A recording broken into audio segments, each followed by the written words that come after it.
Hey, what's up, everybody? It's the liberal loudmouth. So the FBI report for the January 6th, the hoaxsters that were claiming that it was an FBI plot, they entrapped these people, they instigated it and goaded them into crashing into the Capitol and breaking in and beating up police and all that, it was the FBI's fault. But of course, the QAnon conspirators are going to continue on with this charade that it was, an FBI plot because of some of the things that were found in the report. And I'll get to that in a moment. But I want to show you this clip here real quick. Let's take a listen. This is a pretty big piece of news to kick off the show today, Sandra. I'm John Roberts in Washington. The report reveals that there were a total of 26 confidential human sources in the crowd that day. David Spunt is live from the Justice Department. He has got the news for us. David.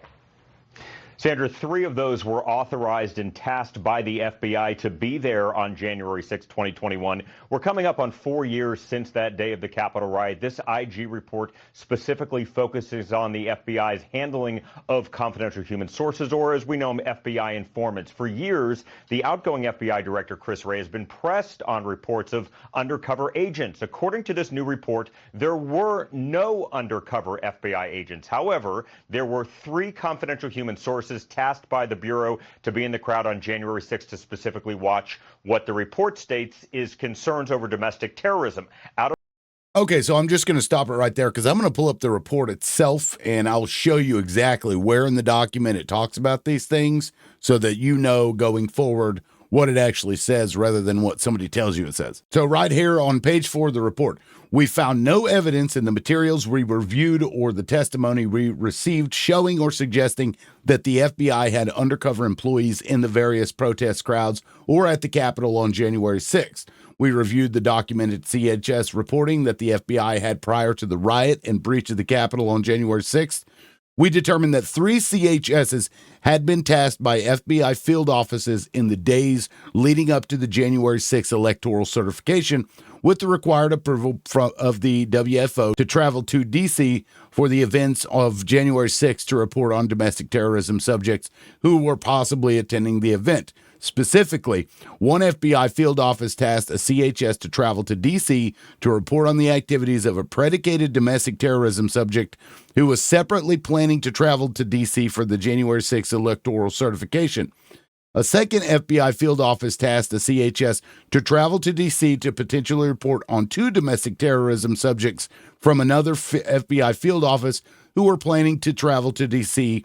for the events of January 6th, and a third CHS who had informed their handling agent that they intended to travel to D.C. on their own initiative for the events of January 6th, was similarly tasked by their field office to potentially report on 2 DT subjects from other FBI field offices who were planning to travel to D.C. for the events of January 6th.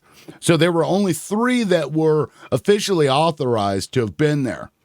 That said, and this is where it's going to fuel the QAnon conspirators bullshit, it says here, in addition to these 3 CHSs, we found that 23 other CHSs were in D.C. on January 6th in connection with the events planned for January 6th.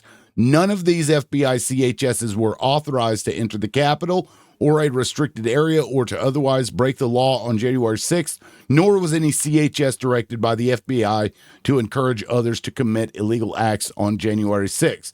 We determined that of the 26 CHSs who were in D.C. on January 6th, 4 entered the Capitol during the riot. An additional 13 entered the restricted area around the Capitol, which was a security perimeter established in preparation for the January 6th electoral certification, and 9 neither entered a restricted area nor entered the Capitol or otherwise engaged in illegal activity. Now, I will point out, among the information CHSs provided their handling agents was the following. One of the CHS agents was in contact with leadership for the Oath Keepers. Quote, extremist members of the Oath Keepers or other groups may become involved in unplanned violent activity on January 6th. The Oath Keepers contingent headed to D.C. is 200 plus strong. The travel plans being discussed by the Proud Boys, an individual purporting to be the leader of a group that have 500 people willing to storm the Capitol building, in Washington, D.C. on January 6th, and a CHS indicated they had concerns for the safety of members of Congress on January 6th. Now, if Republican conspirators want to go with, well, they should have stopped it if they knew about it. They should have stopped it and they let it happen.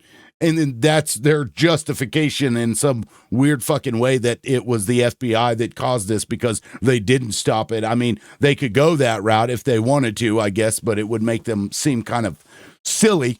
But really what this boils down to is the FBI, when it comes to Antifa, for example, they infiltrate those groups like mad. Occupy Wall Street, they had FBI agents all up in that. Whenever you would see these the riots or, you know, even just the protests, they would have instigators planted inside of those protests to throw a bottle or something, you know, some simple mundane shit that isn't going to hurt anybody.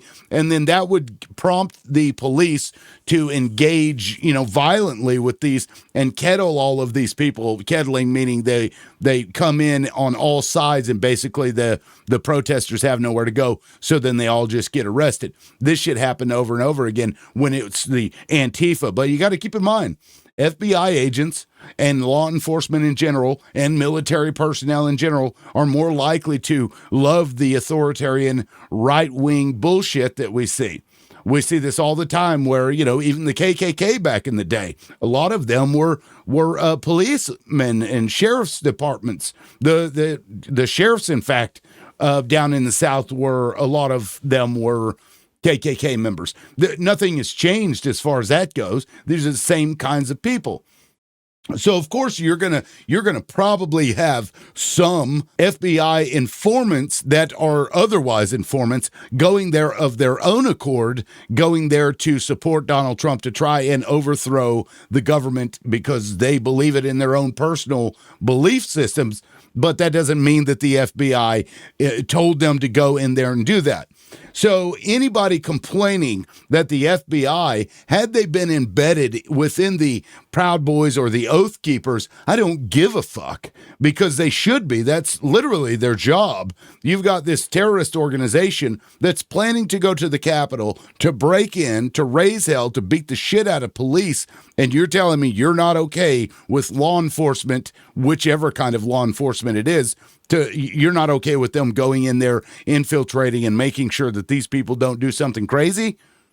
How the fuck do you think they keep us safe? That's what they do. That's their job. So I'm okay with them going into some of these groups, especially these right-wing fucking nut job groups where, you know, they think a civil war's coming. I'm going to go out there and I'm going to pew pew everything. Pew pew pew. It's like this fantasy that these people have. They all carry guns. Oh, look at me. I got a big old gun. That means I'm cool. Look at me. I mean, it's gross. So it wouldn't surprise me if the FBI did have people planted in there with, you know, Enrique, whatever the fuck that dude's name is, the leader of the Proud Boys, the guy that got the longest prison sentence that Donald Trump's about to pardon, I'm sure. And he's about to pardon all of them anyway. So what are y'all pissing and moaning about? Oh, you're going to let Kash Patel go in there and just destroy the FBI? Is that what you're going to go with? Oh my God, look, they had 26 people in there. Oh, they should have had more. Sounds to me like they should have had more. Maybe they should have stopped it. Maybe they should have arrested the people that were planning a conspiracy against the United States of America. But maybe they didn't, because they knew these people were fucking crazy and that they owned the propagandists running Fox News, for example, and were just going to spin this as, oh my God, the government's taking over, it's martial law.